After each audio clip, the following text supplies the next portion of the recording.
But for now, let's go to Vehbi Baysan. He's an associate professor of history at Ibn Haldun University. Really good to have you with us, Professor, on this very important day. We heard earlier that from our correspondents that coups in Turkey had become somewhat commonplace before the events of July 15, 2016. Can you just remind us of that history in Turkey's past of attempts and successful attempts to overthrow the government?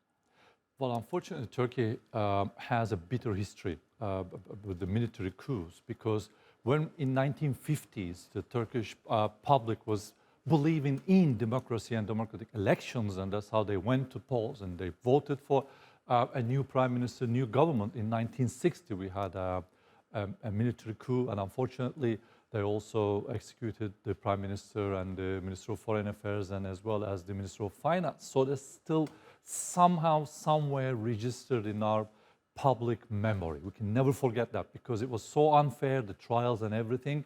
So we were about to forget it, and the parties went into new formations, and actually they became more visible. In bingo 1971 we had another one, and but fortunately the Turkish politicians believing in democracy, they go back and form new parties, and in 1970s they went back onto again fair and square democratic elections and all the rest of it. But in 1980 we had another military coup. So it's like you can say every 10 years we have one.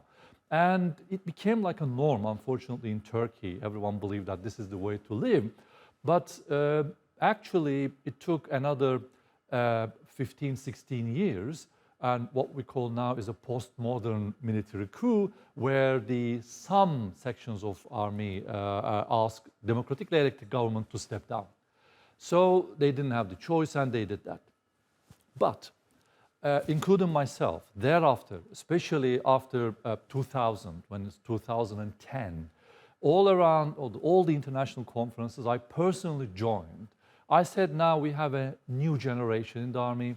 They are more international. They can see events globally, and they must have believed that this is not the way to handle democracy in a country. So I always fiercely defended that in Turkey we would never see a military coup again. And my students in the class, international students as well, I always defended my position that there will be no military coup in Turkey. That's it. It was in the events of the past, and we have new young generation now. And as you see, in the 15th July came as a great shock to everyone in Turkey.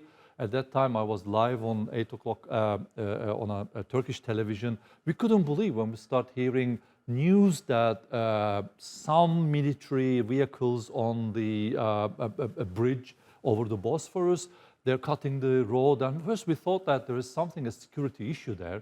And then we couldn't believe that there was some warplanes are flying over Ankara, so like scattered information coming. And we couldn't believe in an hour time, people believed that this is actually a military coup taking place.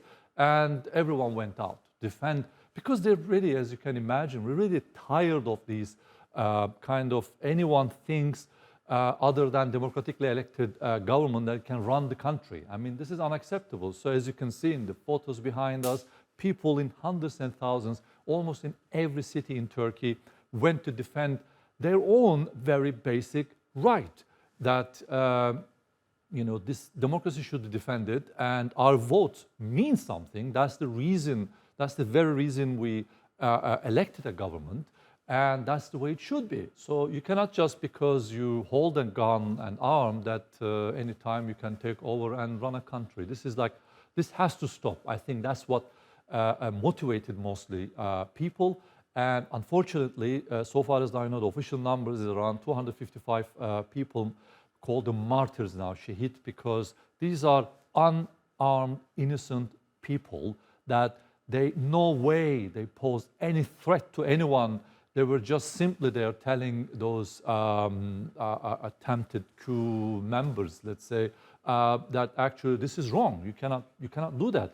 You cannot use the army vehicles, the tanks and warplanes, and even machine guns that it belongs to the Turkish nation. You cannot just turn it against Turkish nation. So.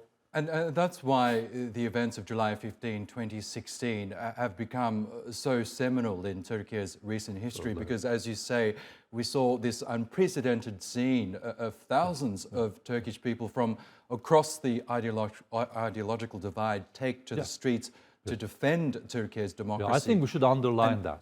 It wasn't only, like almost every sectors of the society, we can say. But I'm wondering, Professor, in your view, into the future, do you think the threat of military coups has been defeated once and for all, or is it something that the government will always have to seek to defend and protect?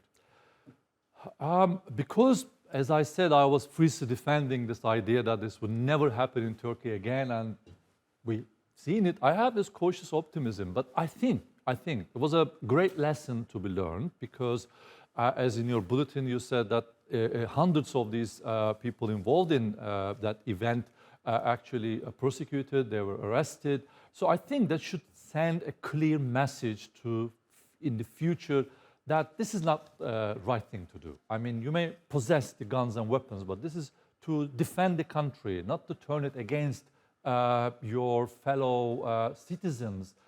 All these machine guns and tanks were bought with their taxpayers. I mean, they paid for it. So we very much hope, and I think now at schools, this very idea that democracy and the rule of law above everything now becoming part of our education, and we seriously discuss this issue. In the past events, let's say in 1960, 71 and 80, we didn't have that chance because it took so brutally that when we waked up, everything was already done, and you have this curfew. If you go out, you will be arrested, etc.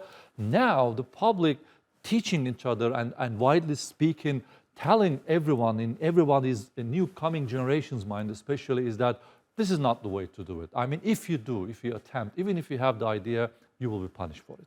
So we very much hope that this would never take place again in Turkey.